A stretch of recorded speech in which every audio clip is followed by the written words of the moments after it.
Yo, what is happening, baby?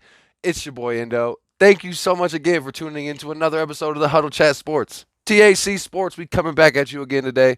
Don't forget, of course, roll them up, load them up, dab it up, whatever floats your boat. Smoke them if you got them. Now, today is going to be a special episode, the one I've been really waiting for. I'm super excited about it.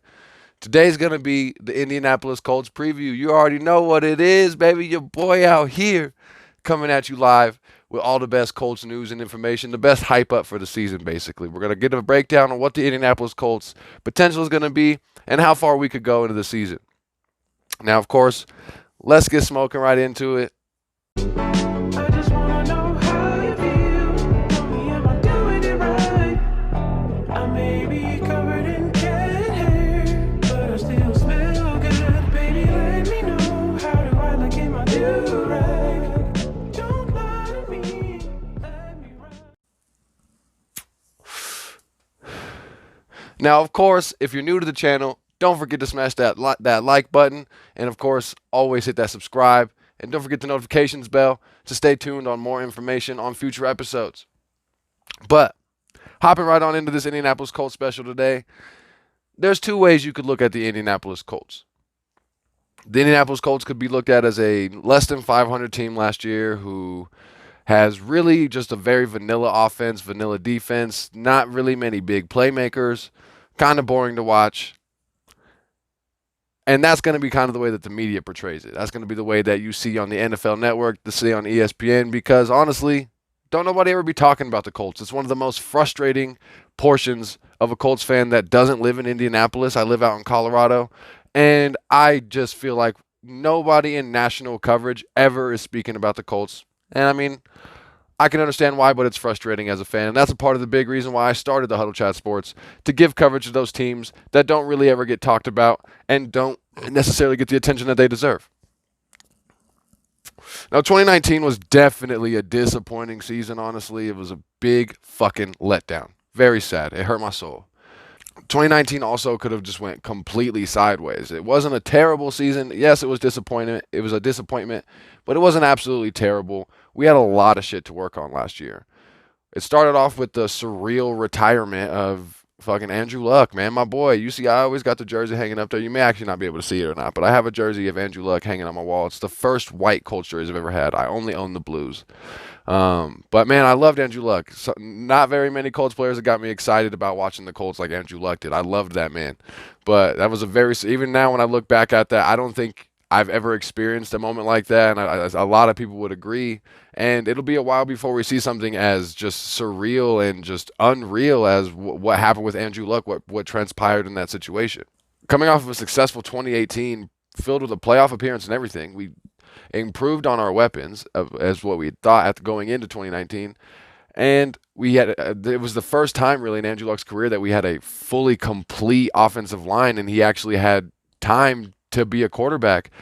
As an Andrew Luck fan and as a Colts fan, I was mostly disappointed with the Andrew Luck retirement because I felt that last year was Andrew Luck's chance to finally take that next step into the elite quarterback conversation. With such a good offensive line and the weapons that he had around him, and a very good running game and a very good head coach, he was finally going to take that step and hit that MVP conversation, hit that elite conversation of quarterbacks with the Aaron Rodgers and the Tom Bradys. And now we'll always just remember Andrew Luck as the man who retired early and what could have been the one that got away, to be honest with you. I wish the best for Andrew Luck, but all in all, it put the Colts in a really tough spot. We absolutely struggled through the air. I never had the confidence as a Colts fan last season that Jacoby Brissett could take us down, losing in a tight game late in the fourth quarter, and ever really bring us that drive down the field. He never had that comfortability, that confidence to take us down the field like that. We struggled late in games. We had a myriad of injuries to extremely key players. Darius Leonard, Marlon Mack, Malik Hooker all missed multiple weeks last season. We actually even got off to a really hot start. We got off to a 6-4 start. And then honestly, the wheels just fell off there at the very end. We lost 5 of our last 6 games and allowed 2 of our divisional opponents to sneak into the playoffs. But coming off of a very shitty 2019, Chris Ballard seemed like he really wanted to get the terrible taste out of his mouth of 2019, and he actually finally had an aggressive offseason. Chris Ballard is a great GM, but man, as a Colts fan, does he just leave me sitting on the edge of my seats every fucking year because he doesn't really make any moves in free agency. We've been building to the draft. It's been successful, but it's been like, of course, when you're waiting on all that football news and your team is one of the only teams not making moves, oh my God, that shit is just, it's rough on a soul.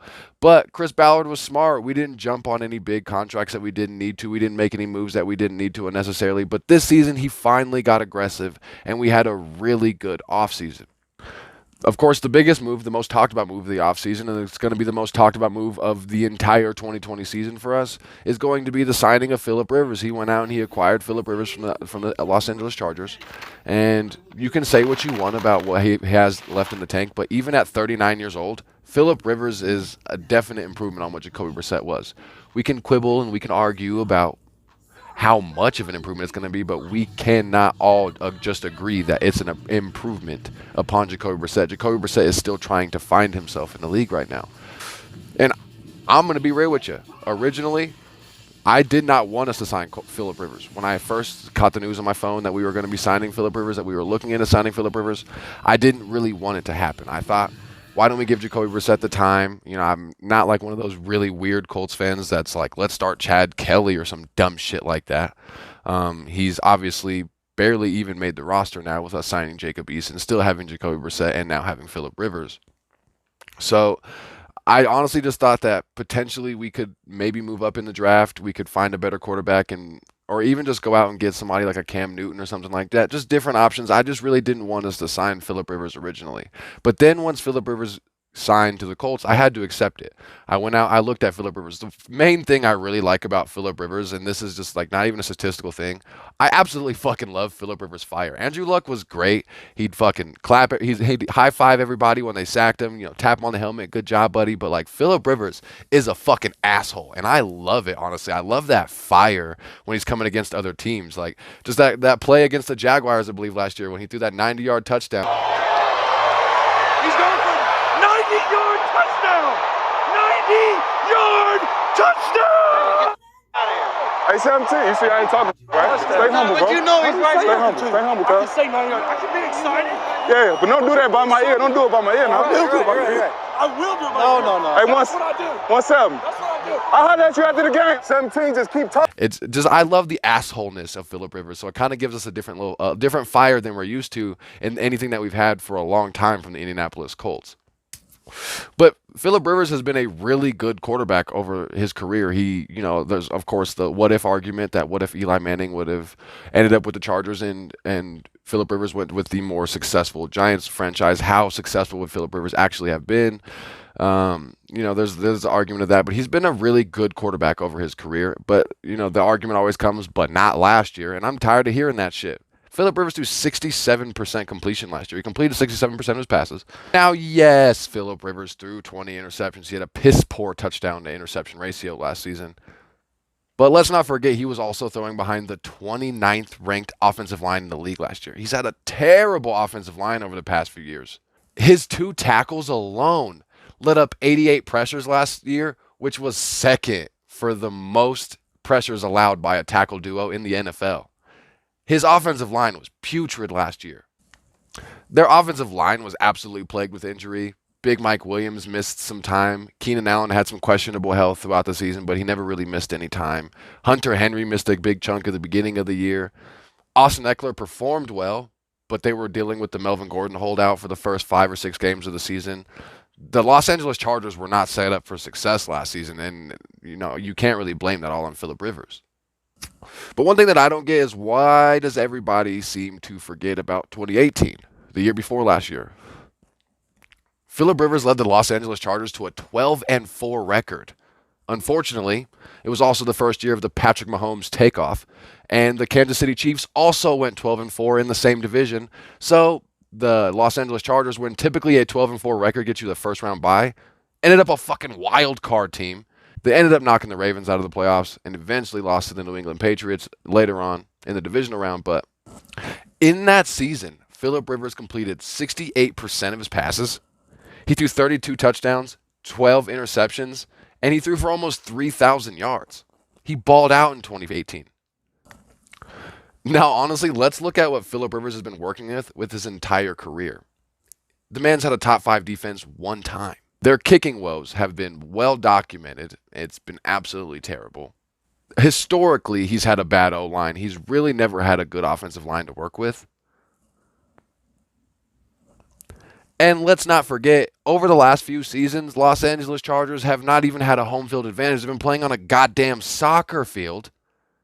And they, at certain points in the season, haven't even been able to hear themselves on offense when they're in their own field. Now let's look at what Phillip Rivers has to work with in 2020. He's coming, of course, behind the best offensive line in football without a doubt, led by Quentin Nelson, who is arguably the best player in that draft class. Yes, Saquon Barkley was the best running back prospect ever. You have Minka Fitzpatrick, who's great, but Quentin Nelson is the best player in that draft class, and I'd argue that with anybody any day. Bring it to me. The Colts added some athletic draft picks this season, adding in Jonathan Taylor from Wisconsin and then going out and getting the big-size Michael Pittman Jr. I also heard, I think Stephen A. Smith the other day say, if this was 5 years ago, I'd look at that and say, man, Phillip Rivers signing to the Indianapolis Colts, watch out for the Indianapolis Colts being a Super Bowl team.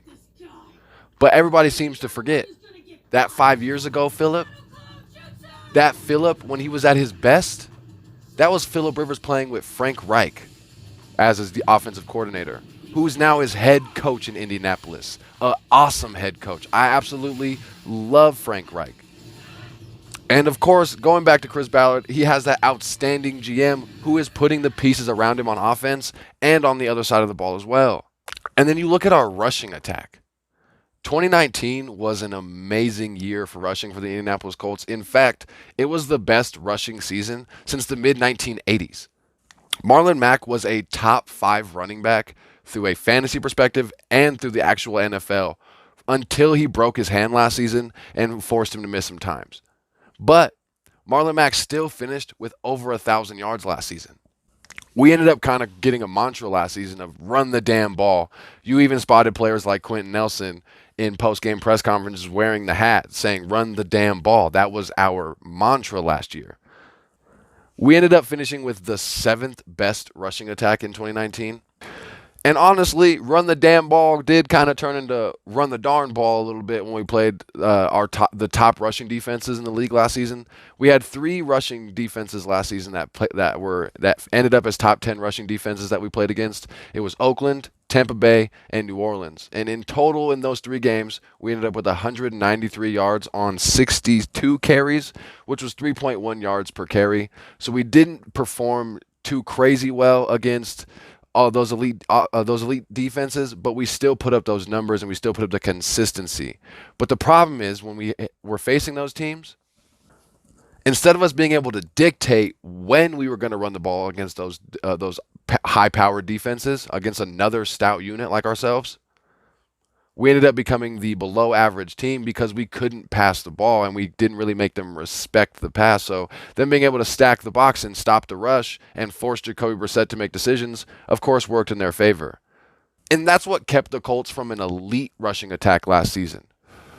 You can definitely look to expect the Colts to hit that elite status this year because we are returning everybody, every key asset to our rushing game.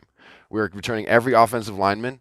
We're returning Marlon Mack. We're returning our number 1 tight end. And we also added Jonathan Taylor from Wisconsin, who people are arguing and saying is going to be the next Ezekiel Elliott. I can't say so myself. I don't watch enough college football to argue that myself. But let us not forget what Ezekiel Elliott was when he came into the league and what the Dallas Cowboys' whole team looked like, the whole team dynamic looked like when they came into the league. You put Ezekiel Elliott behind the best offensive lineman in the league at the time, and Ezekiel Elliott took off. So I actually absolutely am excited to see what Jonathan Taylor does, and you can't forget about Marlon Mack with how well he played last season. You still got Nyheim Hines back there. It's going to be an absolutely amazing rushing year for us again, and that's just going to complement Phillip Rivers. Now, I'm going to be real with you. The big question comes from all the pass catchers not named T.Y. Hilton. We know who T.Y. Hilton is. He's really not that, explosive of a player. He's not that high end of a player. He's definitely a number one wide receiver in the league, and he's dominant, and he's proved that. And the Houston Texans damn sure know who the fuck he is. But Ty has proven to us the last couple years that if Ty gets hurt, who are we playing to and who are we throwing to? A lot of our hope and a lot of our faith is going to go into Zach Pascal.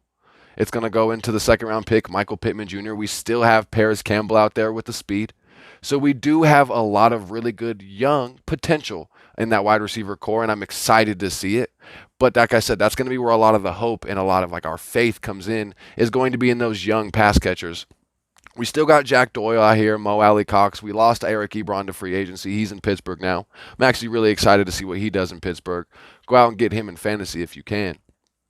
But I am really excited to see the potential of our young wide receiver and the youth that Phillip Rivers has to work with. Because when you look at Phillip Rivers, what wide receivers has he really had to work with? Now, where we really got to pay attention, though, that's going to be that Colts defensive unit.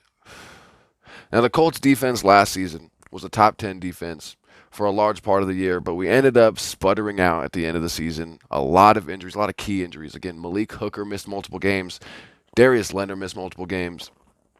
It was just a bad season for us defensively.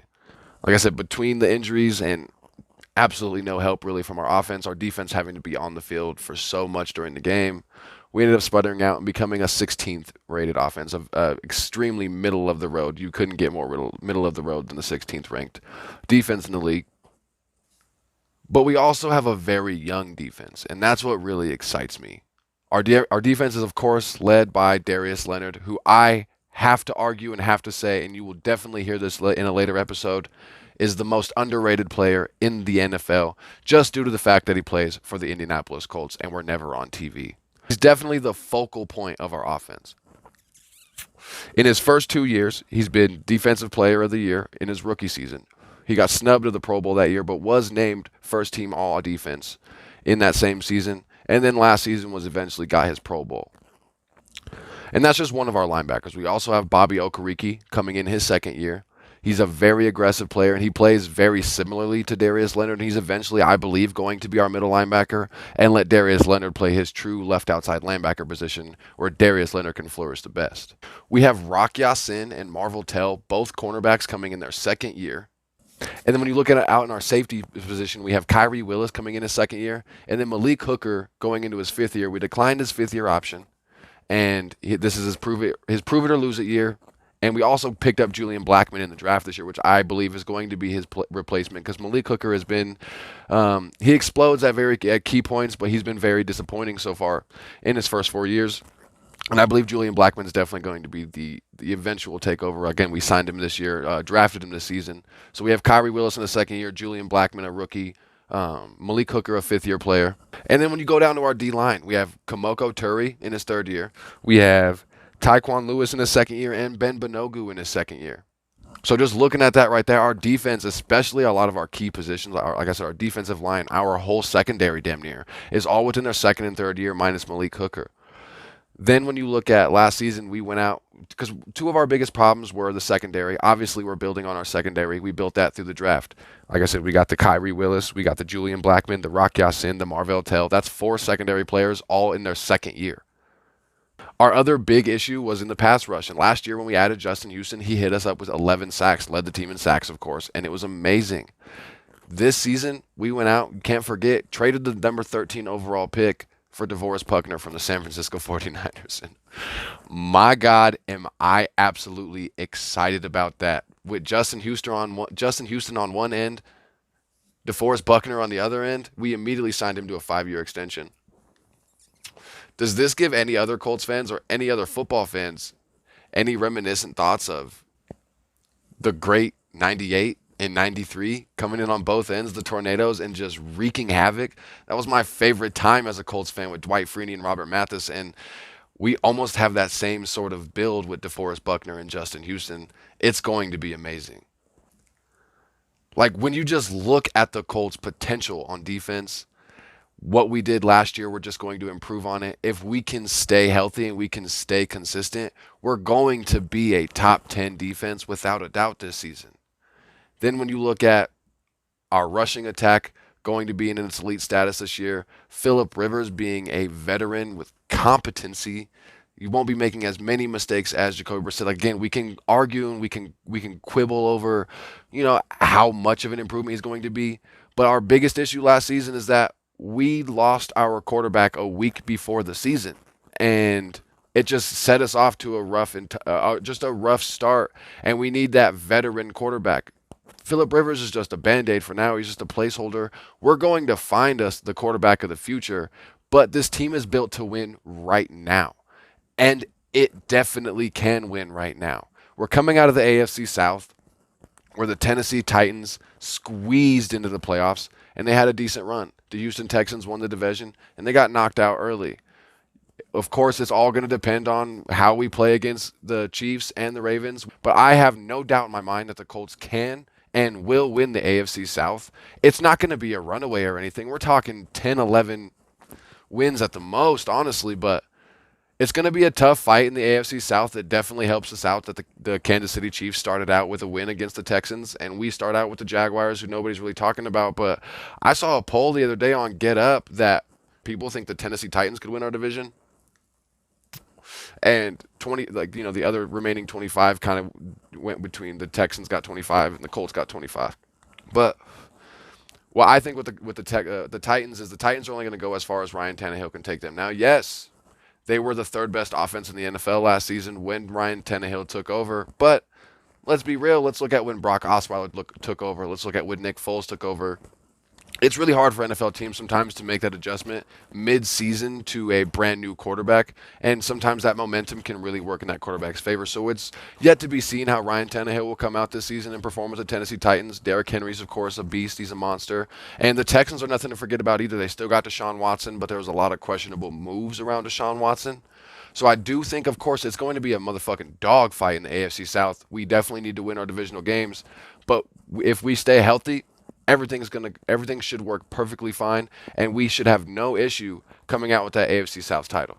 And now, again, like I said, it's going to come down to how well we can play against that Chiefs and that Ravens team. Of course, I'm not an irrational Colts fan. I'm not going to say that we can definitely beat them, but I definitely think we have a chance. Anybody has a chance.